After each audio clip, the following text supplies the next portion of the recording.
आज हम बात करने वाले हैं 1947 के भारत विभाजन की। देखिए, ये एक ऐसी घटना थी जो एक ही साथ आज़ादी का जश्न भी थी और इतिहास का सबसे सबसे गहरा घाव भी। एक ऐसी घटना जिसने दक्षिण एशिया का नक्शा हमेशा हमेशा के लिए बदल कर रख दिया। ये जो नंबर आप देख रहे हैं, ये कोई छोटा मोटा आंकड़ा नहीं है। ये कहानी है 1.5 करोड़ लोगों की। सोचिए, 1.5 करोड़ लोग जिन्हें रातों रात अपना घर, अपनी जमीन, अपनी पहचान सब कुछ छोड़कर एक अनजाने भविष्य की तरफ निकलना पड़ा।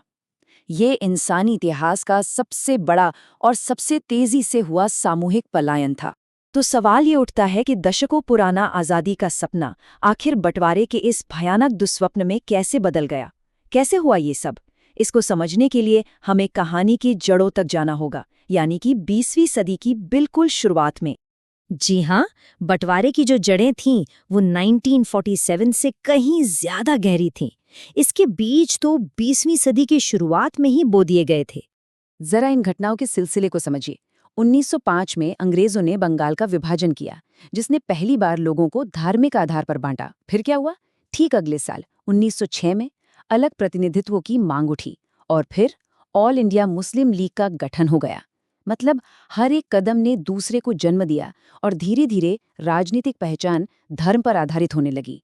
बंटवारे का विचार एक राजनीतिक हथियार बन गया। यहाँ ये समझना बहुत जरूरी है कि बंगाल के विभाजन जैसी ब्रिटिश नीतियां सिर्फ प्रशासनिक फैसले नहीं थीं। नहीं, इन्हें भारत के मजबूत होते राष्ट्रवादी आंदोलन को कमजोर करने के एक हथियार के तौर पर देखा जाता था। रणनीति बिल्कुल सीधी थी। समुदायों के बीच में झगड़ा पैदा करो और राज करते रहो। इसी को हम फूट डालो और राज करो की नीति के नाम से जानते हैं।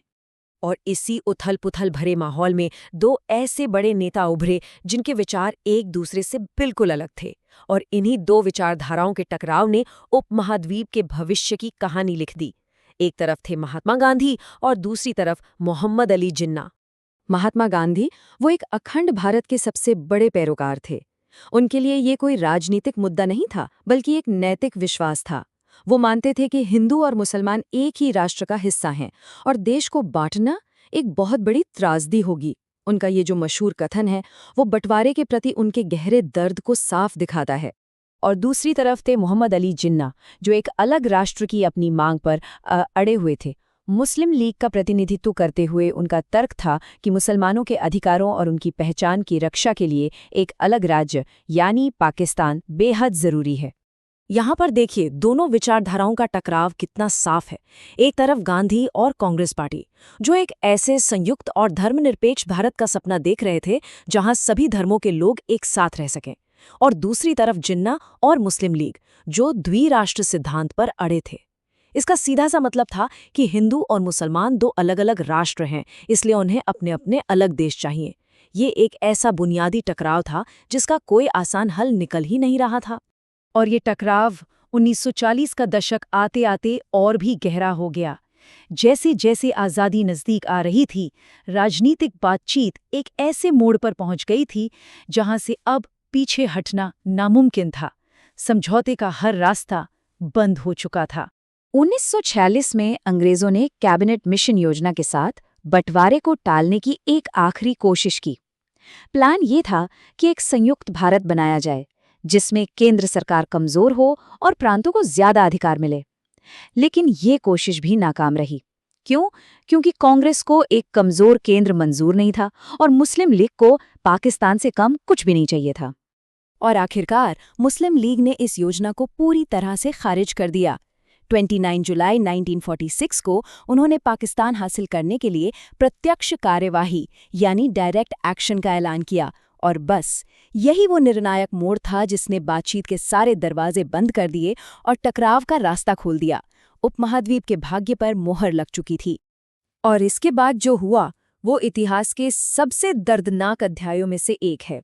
अगस्त 1947 में विभाजन की कठोर भयानक सच्चाई दुनिया के सामने आई।